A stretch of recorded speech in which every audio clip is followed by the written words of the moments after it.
어린이 주일입니다. 어린이 주일을 맞아서 여러분 오늘 완벽한 아들 요한이라는 제목으로 말씀을 나누기를 원합니다. 아파트에 살다 보면요, 소리가 들려요. 어느 집의 아파트에서 윗집의 모녀가 이야기하는 소리가 환풍구를 통해서 들렸습니다. 야, 이걸 성적이라고 받아왔어? 누구 때문에 엄마 아빠가 이렇게 고생하는데?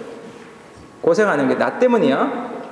그럼 너 하나 잘 키우자고 엄마 아빠가 이 고생하는데 누가 낳으래? 괜히 낳아가지고 뻑하면 나 때문이래.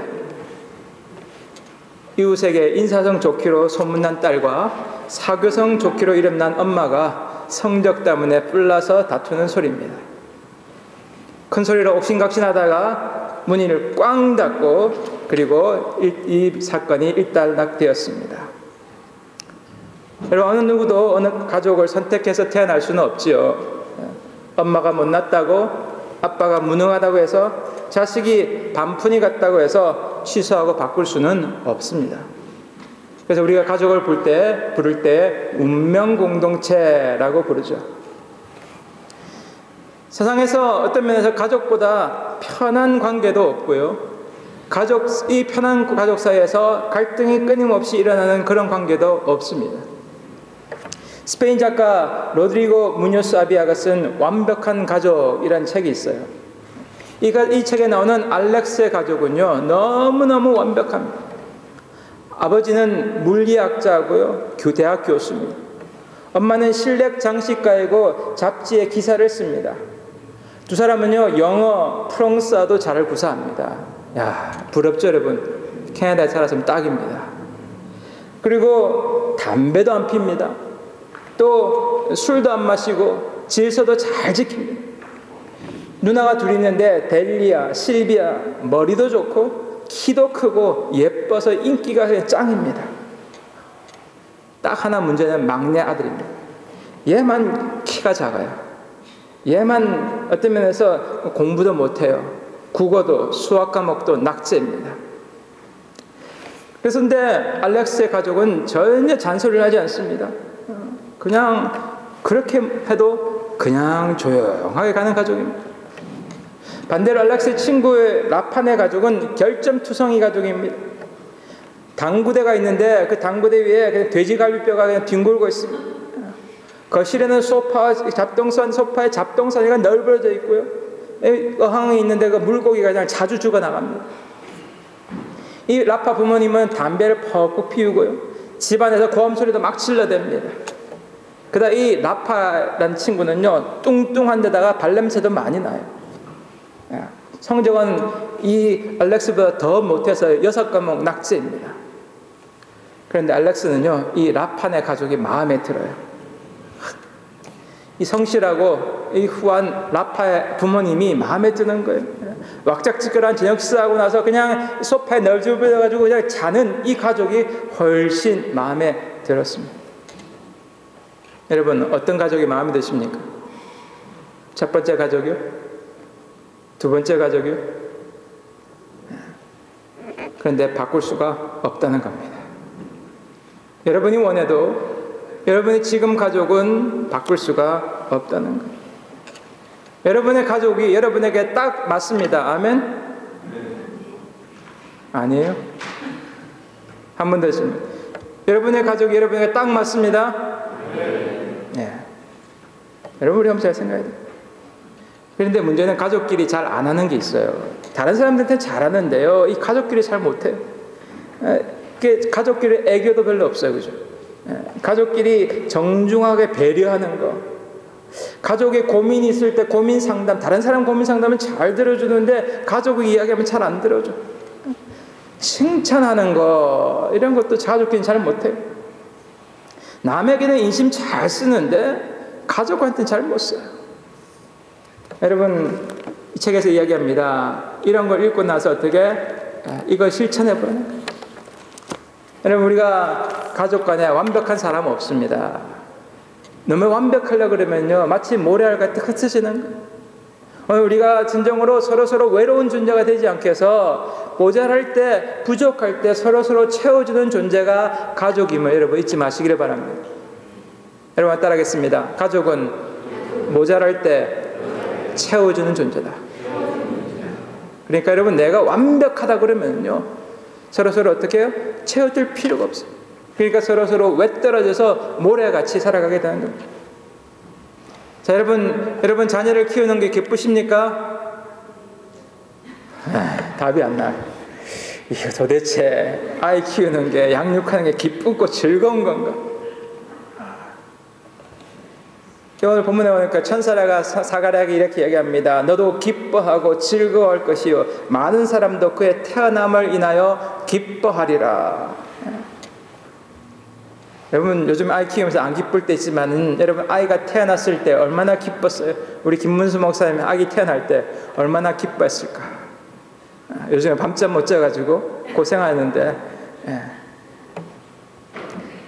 우리 아기를 이렇게 팔에 안고 아기를 들여다볼 때 여러분 그때 얼마나 마음이 뭉클해요.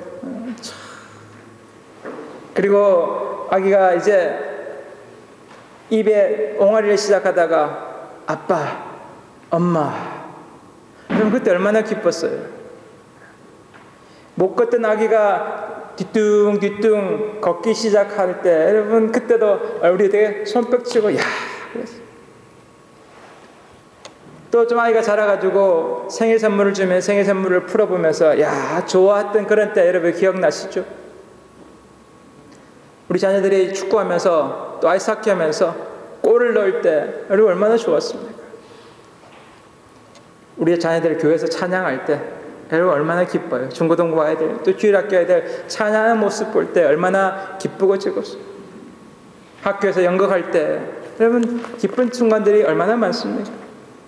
졸업한다면서 졸업식 맞아가지고 강단을 가로질러 갈 때 더 나이가 들어가지고 이제는 결혼한다고 와가지고 이제 결혼을 합니다. 결혼식장에서 들어가는 그 모습들 보면서 야 저만큼 키웠구나, 기쁘다, 즐겁다.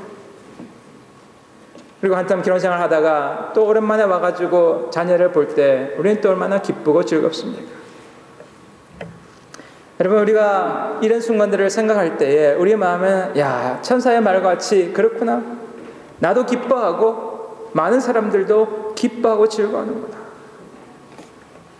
여러분 살면서 여러 가지 기쁜 일들이 많지만은 자식, 내가 원하는 꿈꾸는 자녀를 얻는 것만큼 기쁜 것은 없습니다. 그래서 시편 127편 3절 4절 이야기하죠. 젊은 자의 자식은 장사의 수중의 화살 같으니 이것이 그의 화살통에 가득한 자는 복되도다. 여러분 아멘입니까? 아멘이 안 됐어요. 제가 알고 있는 목사님이요 10년 동안 이민을 못했어요. 거의 15년 동안 이민을 못했네요. 그런데 최근에 이민을 했습니다. 토론토에서 계신 분이에요. 조건이 다 안 되는데 이민을 하셨어요. 신기해가지고 이민을 하셨는데 왜 하셨냐 얘기를 들어보니까 아이를 넷 낳았어요. 아이를 넷 낳고 그동안 텍스를 내니까 아이들 때문에 이민이 됐답니다. 할렐루야.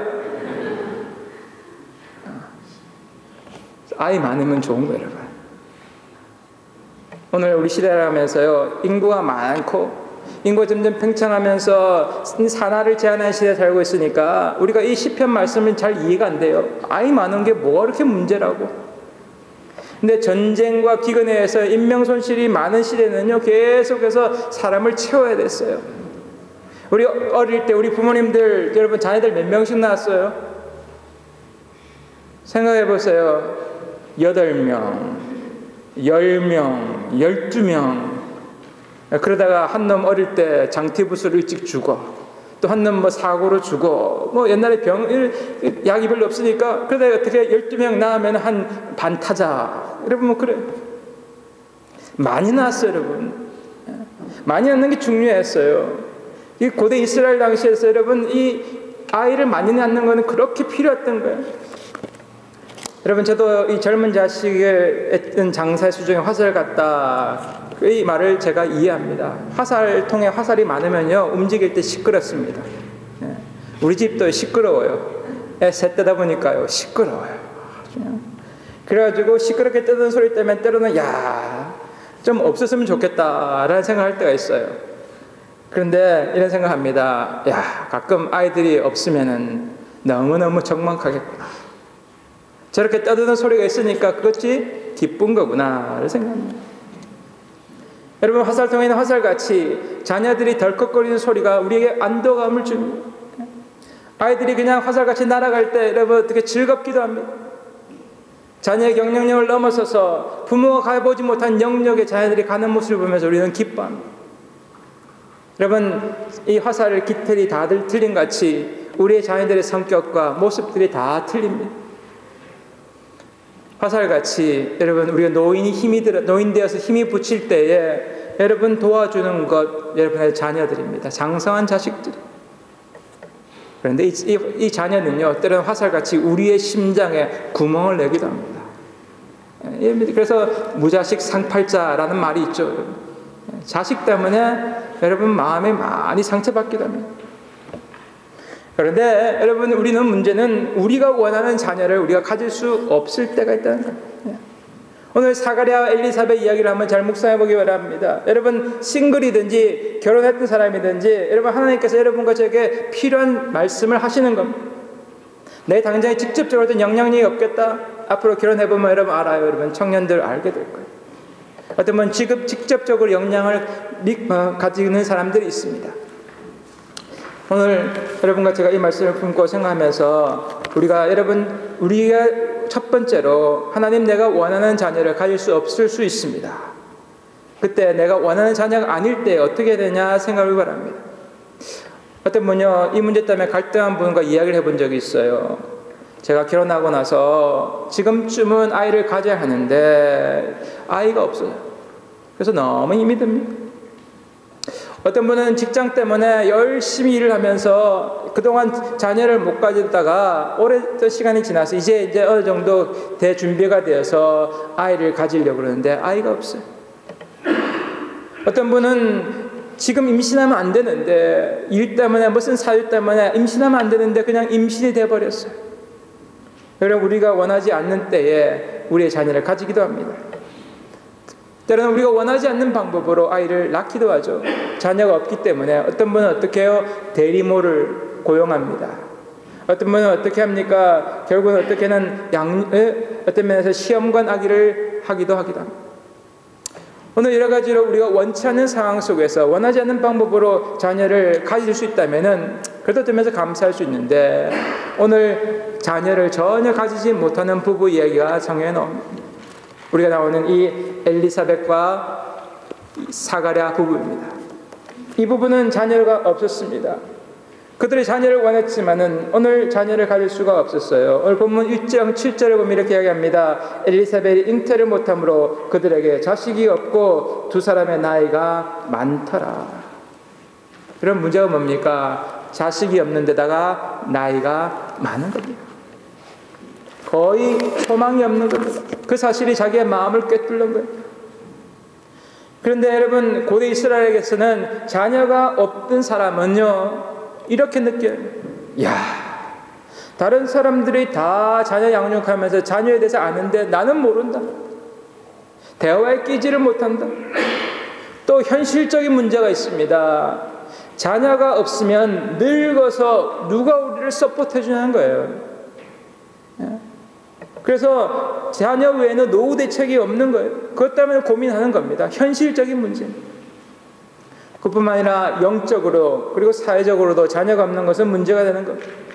왜냐하면 고대 이스라엘에서는 여러분 자녀는 하나님의 축복의 그 사인이었습니다. 그래서 자녀가 있는 것은 하나님의 사인이었어요. 축복이에요. 그래서 오늘 시편 127편 7절에서 이렇게 얘기합니다. 보라 자식들은 여호와의 기업이요 태의 열매는 그의 상급이로다. 그래서 일반적으로 유대인들은요 아이가 없다는 것은요 하나님이 그들을 징계하신다, 퍼니시한다라고 생각했어요. 여러분 하나님이 여러분의 기도를 듣지 않습니까? 그러면 여러분이 뭔가를 잘못했습니다. 이렇게 생각하는 거예요. 오늘 여러분 가족에게 이런 일이 일어난다면 이스라엘 사람들은 이렇게 생각을 했어요. 하나님이 너를 축복하는 게 아니고 징계하는 것이다. 여러분, 오늘날 우리가 살아가면서 하나님이 나에게 자녀를 주지 않는 것, 내가 그런 선물을 받을 만큼 믿음이 없기 때문이야 라고 생각할 수도 있습니다. 아니면 내가 부모로서 자격이 안 돼서 엉망이라서 내가 원하는 자녀가 없다, 내가 부모로 좀 더 잘할 수 있으면 좋겠다라고 생각하는 사람도 있습니다. 그러니까 여러분 한번 오늘 본문을 잘 한번 생각해 보세요. 세례 요한을 한번 잘 떠올려 보세요. 여러분 아마 이런 대화를 저녁 식사하면서 이런 대화를 했을 것 같아요. 엘리사벳 저 녀석이 나이가 들어가지고 이제 컸는데 직장을 구해야 되는데 직장 구할 수 있을까? 아니 결혼은 제대로 할 수 있을까? 옷은 말이야 저렇게 때로 먼지가 얼룩졌고 몸에는 역겨운 냄새가 나고 그냥 지는 뭐 한다고 고함치며 돌아다니는데 이루는 건 없고 참 제가 걱정이 돼. 아마 와이프는 이렇게 얘기했을 줄 몰라. 남편에게 이렇게 얘기했을 줄 몰라요. 사가랴 저도 모르겠어요. 전 말이에요. 요한이 식성을 좀 바꿨으면 좋겠어요. 그래서 노력하는데 차라리 안 돼요. 맨날 메뚜기만 주워 먹고 맨날 그거만 먹는데 바꾸려고 안 돼요. 여러분 우리 부모님들 아이들 키우면서 그런 생각, 야 쟤를 좀 바꿨으면 좋겠는데 쟤 걱정되는데 저래가지고 앞으로 제가 뭐가 될까? 맨날 앉아가지고 컴퓨터만 하고 게임만 하고 맨날 쟤는 말이야 편식만 하는 쟤는 뭐가 될까? 걱정하시죠? 저만 걱정합니까? 여러분도 다 그랬어요. 여러분과 제 부모님 눈에는 다들 어떻게 보였어요? 제가 커서 뭐가 되냐? 제가 결혼할 수 있을까? 그런데 여러분 어떻게 되셨어요? 다 결혼하셨죠? 다 뭔가 이루고 계시죠? 여러분 어떻습니까? 오늘 여러분의 자녀가 원하는 대로 옷을 입지 않고 원하는 대로 공부하지 않고 원하는 결혼을 하지 않고 바라는 대로 신앙생활을 하지 않고 손자손녀를 키우는데 부모의 경험을 참조하지 않고 지 맘대로 키우는 것 같고 이럴 때 우리가 이렇게 느끼는 거예요. 여러분 우리가 한번 생각해 합니다. 하나님께서 우리 각 사람에게 꼭 필요한 성격들을 주십니다. 그래서 어떤 분의 성격이 급한 분이 계셔요. 대표적으로 성경에 나오는 인물 누굽니까? 베드로입니다. 여러분 그 사람은 여러분 급한 성격이 필요한 사람입니다. 어떤 분은 성격이 느긋해요. 여러분 그런 분은 여러분 또 필요한 거예요. 하나님께서 각 사람에게 맞는 성격을 주셨습니다. 아멘. 여러분 자녀가 가지고 있는 성격 누가 주신 거라고요? 그러니까 성격 가지고 탓하지 마세요. 넌 누굴 닮아서 그런 소리 하지 마세요. 누구 닮았어요? 하나님 닮았고 또 누구 닮았어요? 나 닮았어요. 오늘 더 중요한 것은 우리의 영혼에 우리의 자녀의 영혼에 무엇을 투자해야 되는가? 오늘 우리에게 뭘 투자해야 되느냐? 하나님과 함께하는 시간에 투자하는 거죠. 하나님이 우리의 자녀들에게 그 인격과 성격을 주셨기 때문에 그 인격과 성격이 아름답게 더 다듬어지고 더 자라가기 위해서는 하나님과 교제를 더 많이 해야 돼요. 오늘 이걸 누가 보여줘야 돼요? 먼저 부모들이 보여줘야 돼요. 여러분과 저가 먼저 보여주는 거예요. 우리 부족하지만은 우리가 투자해 나가야 되는 거예요. 그럴 때 우리의 자녀들이 하나님과 더 함께하는 법을 배워가는 것입니다. 여러분 하나님을 더 닮을수록 여러분의 자녀는 더 하나님의 사람으로 변화될 것을 믿습니다. 어떤 분들은요 하나님을 마치 이렇게 우리 돈을 자동적으로 뽑는 ATM 기계로 생각하는 사람도 있어요. 그래서 어떻게 내가 입금한 대로 하나님의 돈이 출금해. 그래서 우리가 선한 일을 자꾸 쌓으면 어떻게 하나님께서 나에게 좋은 일을 주실 것이요. 내가 선한 일을 많이 하면 내 자녀가 잘 될 것이야 라고 생각합니다. 그런데 여러분 물론 때로 하나님께서 그렇게 잘해 주실 때도 있습니다. 그러나 그렇지 않을 때가 있어요. 마태복음 5장 45절을 보면은 이렇게 이야기합니다. 이는 하나님이 그 해를 악인과 선인에게 비추시며 비를 의로운 자와 불의한 자에게 내려 주심이라. 자 여러분 지난 한 주들 살아가면서 여러분 하나님 뜻대로 잘 살았습니까? 살 때도 있지만 못 살 때도 있습니다. 자, 여러분, 햇볕을 똑같이 받았습니까? 똑같이 안 받았습니까? 비도 똑같이 맞았습니까? 안 맞았습니까? 여러분, 하나님은 여러분과 제가 하나님 말씀대로 살았을 때나 살지 않았을 때나 똑같이 해와 비를 주시는 분입니다. 이것이 바로 하나님의 은혜라는 것입니다. 여러분, 이게 은혜예요. 자녀가 여러분 부모님 말씀대로 잘 순종할 때도 있지만 순종하지 않는다고 여러분 자녀 어떻게 굶깁니까? 그런 집 있나 봐요.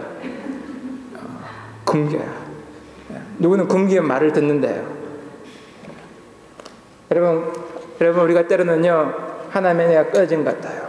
우리가 영적으로 뭔가를 열심히 해서 우리 영적인 은혜에 뭔가를 꾸준히 쌓았지만은 여러분 우리가 원하는 대로 결과가 이루어지지 않습니다. 내가 원하는 대로 내 아이들이 바뀌지 않습니다. 결혼 생활이 내가 원하는 대로 되지 않습니다. 내가 간절히 원하는 일이 이루어지지 않습니다. 그럴 때 우리는 야고보서의 말이 생각납니다. 너희가 얻지 못하면 구하지 아니하기 때문이요 구하여도 받지 못하면 정욕으로 쓰려고 잘못 구하기 때문이다. 여러분 하나님께 기도했는데 기도 응답이 없어요.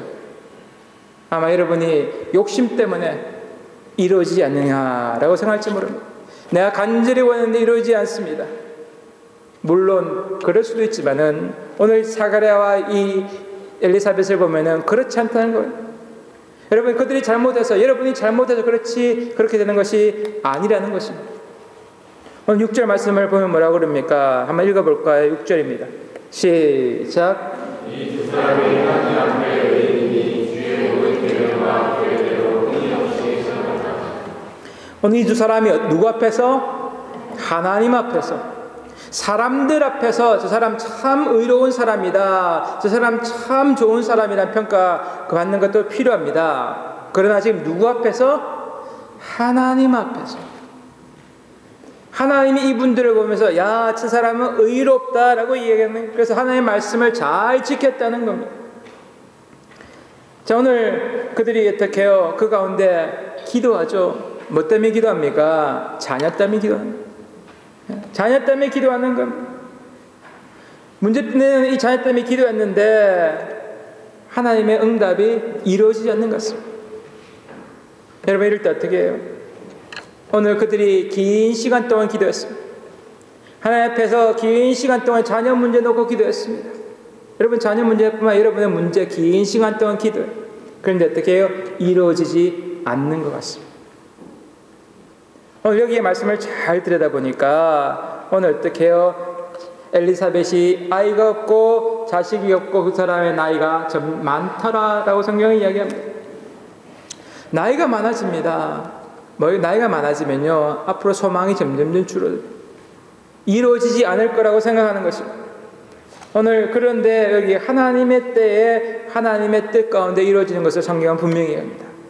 이 말씀을 잘 들여다보면요 여러분 6절의 평가가 뭡니까? 이 두 사람은 하나님 앞에서 의로웠다고 얘기합니다. 그들이 지금 자기들이 원하는 것이 이루어지지 않았는데도 불구하고 그들이 어떻게 계속해서 하나님 앞에 자기의 생각들과 자기의 뜻들을 내려놓기 시작했다는 것입니다. 그러니까 어떻게 해요? 하나님께서 이들을 평가할 때 저 사람들은 의로웠다라고 평가하는 거예요. 자, 그 결과가 어떻게 됩니까? 여기 보죠. 마침 사가랴가 그 반열의 차례대로 하나님 앞에서 제사장의 직무를 행할 때에 드디어 이제 제사장으로 역할을 할 때가 되었습니다.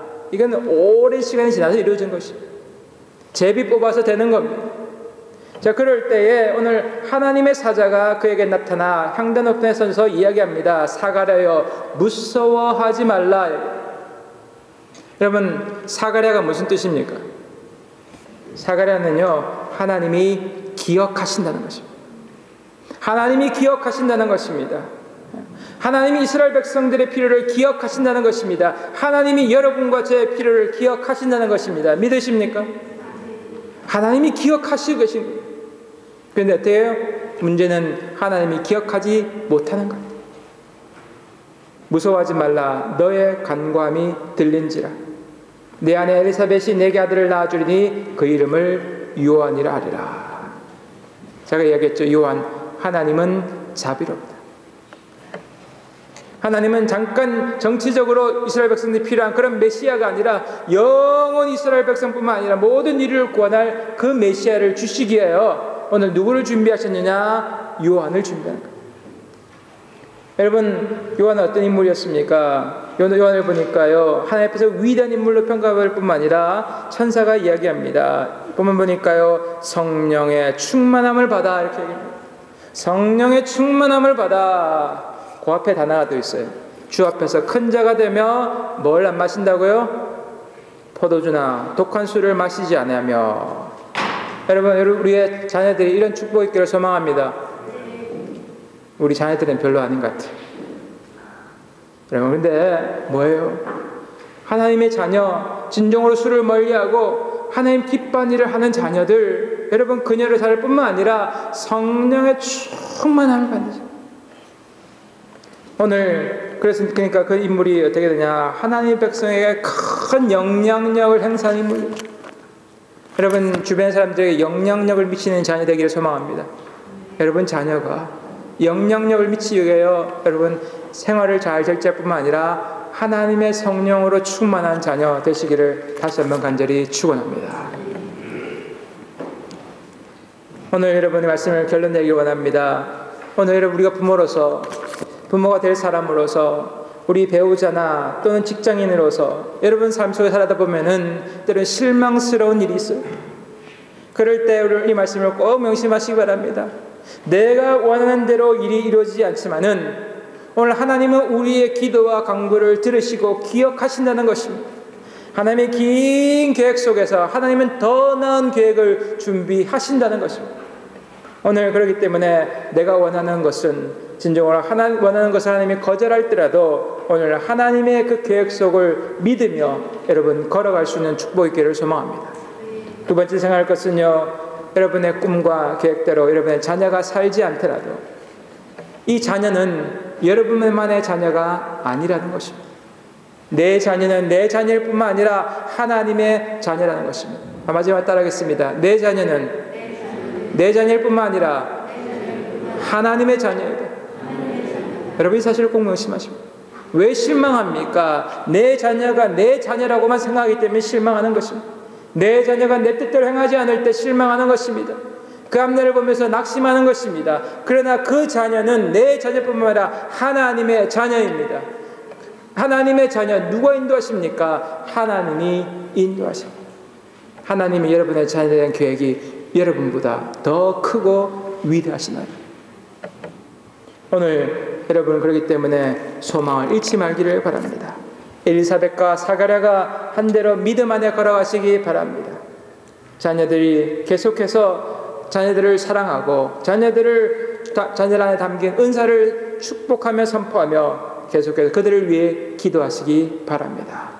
그럴 때 여러분 이 자녀가 진정으로 어떤 면에서 여러분 보실 때 세례왕같이 곤충을 먹고 세례왕같이 옷을 엉망을 입고 광야를 오르락내리락 하더라도 오늘 그 속에서 하나님의 계획과 역사가 있다는 것을 보시기 바랍니다. 여러분 오늘 그 사실을 우리가 믿음의 눈으로 볼 수 있다면 본문 말씀과 같이 기뻐하고 즐거워하리라. 그의 태어남을 기뻐하고 즐거워할 수 있는 여러분과 제가 되기를 다시 한번 간절히 축원합니다. 기도하시겠습니다.